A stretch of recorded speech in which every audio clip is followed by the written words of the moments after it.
right, I have Hector Lombard on the show now, who fights Thiago Silva next on May the 20th at Eagle FC 47. Hector, how you doing? Doing good, thank you.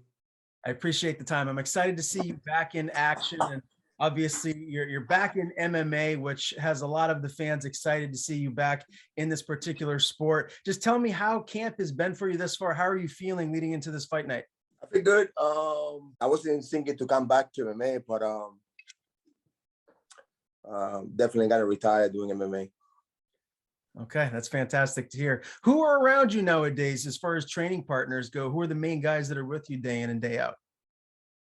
Now, working with my young guys, the up and comers. His name is Joansis and Daron, the Cubans for the national team, both undefeated. I've been working also with Charles McCarthy. Okay, so you got a lot of great fighters around you getting you ready, and this is going to be at 205 pounds. Well, what do you typically walk around at these days?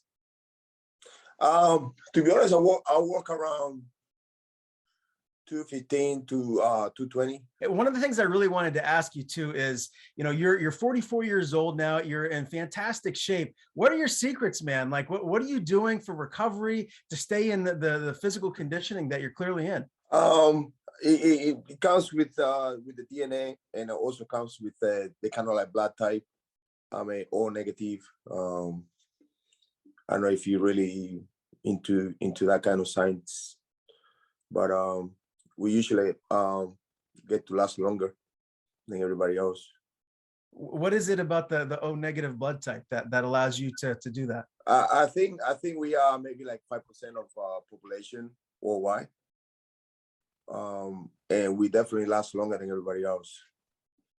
All right. Do you notice that as you are getting a little bit older, I mean, do you have to spend more time on recovery, whether it's, you know, massages or seeing the chiropractor? Like, is there anything specific that you have to do to keep your body at an optimal level? Oh, I'm still doing the same thing that I used to do, maybe more stuff, because I'm an entrepreneur, so I'm doing a lot of work on the side. Okay, so you're staying busy. That's fantastic. Now, I did want to run back your last fight. It was a UD loss to Lorenzo Hunt. That was for the cruiserweight title for BKFC. What's the takeaway from that fight? Is there anything that maybe, you know, looking back at it, you would have done a little differently? To be honest, I'm so pissed off about that. The whole thing. I don't even. It's not even worth for me to even just make comments about that now.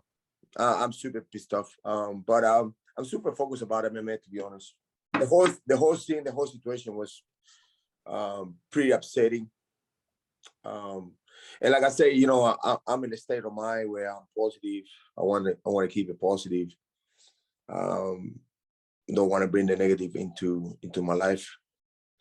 Okay, that makes sense. I saw an interview you did fairly recently. I think it was with MMA Fighting, and you were saying that you were going to do both BKFC and mixed martial arts. Is that no longer the case? You're just focusing on MMA? Right now, I'm focused on this fight. I'm taking one fight at a time. I don't even want to make a comment about my future. Just focus about one fight at a time, my brother. Okay, sounds good. So as far as a contract with Eagle FC goes, is it a multi-fight deal, or is this just a one-off fight where you're signed up to fight Thiago next and you're not even thinking about the future from that? I was missing a lot MMA.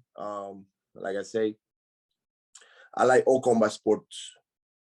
That's one of the reasons why I did bare knuckle, because it's a combat sport, and as you know, I've done all combat sports in general. I compete in the Abu Dhabi, which is always a pretty messed up decision that I lost in the semifinals.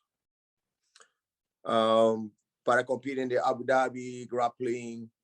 I'm a black belt, 4th degree in BJJ, judo black belt, 6th degree. I mean, I've done it all when it comes to combat sports. So I think, like, for me, it was kind of like an intriguing sport that I want to be part of, and that's why I did it. That's why I compete in BKFC. How long do you see yourself competing at this high level? Like, do you see yourself doing this into your 50s? I won't be doing it on my 50s. I do it until I like it. I do it until I enjoy. But I won't do it in my 50s. That's definitely it's not gonna be my case. When I start feeling like I don't have it in me, I'm gonna stop. Like I say, I'm doing this because I like it. It's not because I have to. I'm doing this because I like it. Do you see yourself transitioning into more of a coaching role down the line? Like, what are you hoping to do full time when it is that you do stop competing at the highest of levels? Well, unfortunately, in the past, I coached one person, and I was so disappointed. That person came from a losing record, and now it had nothing to do with winning record or losing record, but I put a lot into that person, and from 4 losses and 3 wins, I turned that person into fighting in the UFC at the highest level. They ungratefulness and the beating that I got, it made me realize that I would never gonna teach anybody. I can help. I can teach online. I can do seminars online. I can do seminars when I go to the gym and I teach a group of people, a class and stuff like that. But me getting involved with fighters and getting involved with a gym and doing that 24/7 job, that's not gonna happen. Okay, fair enough. As far as fighting for Eagle FC, how excited are you to be making your promotional debut here? This is a promotion that's really on the rise. Obviously, you know, Habib Nurmagomedov is behind this, and it really is getting a lot of attention. How pumped are you for this fight and fighting for this promotion? Well, he was one of the reasons why I wanted to be part of, because I have a lot of respect for Habib. Obviously, you do also.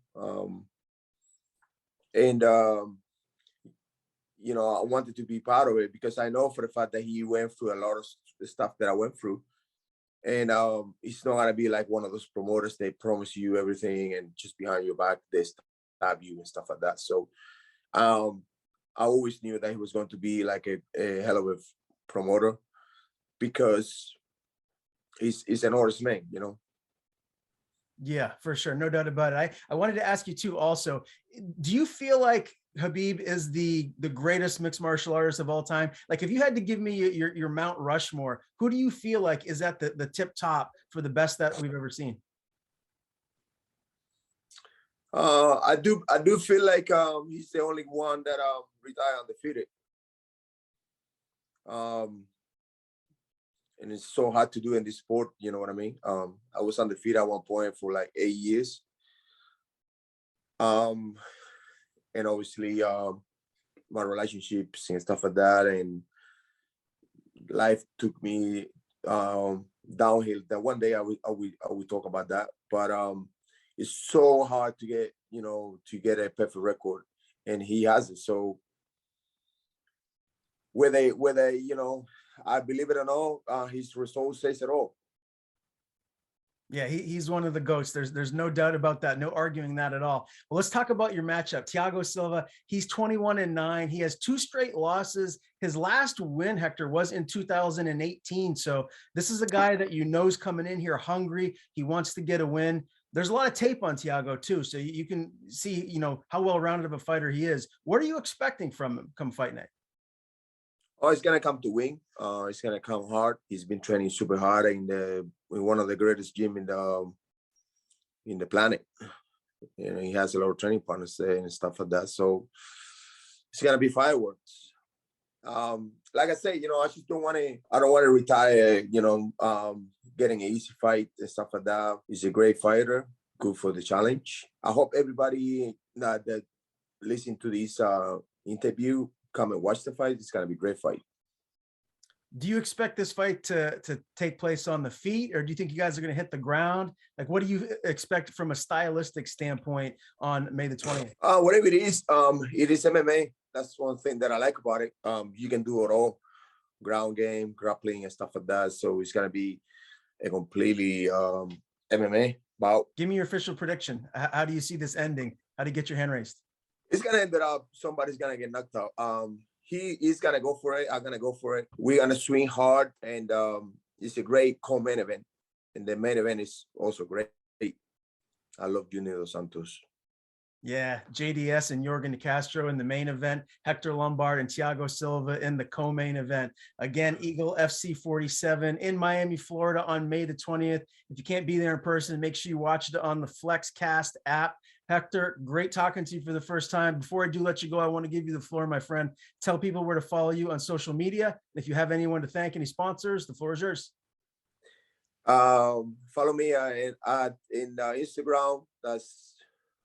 I think that's the only thing that I've been working with right now. Instagram, Hector Lombard.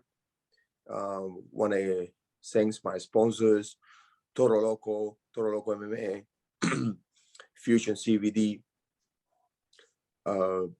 Alejandro Financials. If you need a good car with a lot of interest, and if you don't have a good credit, you know where to get it. Alejandro Financials. And I'll see you on the 20th.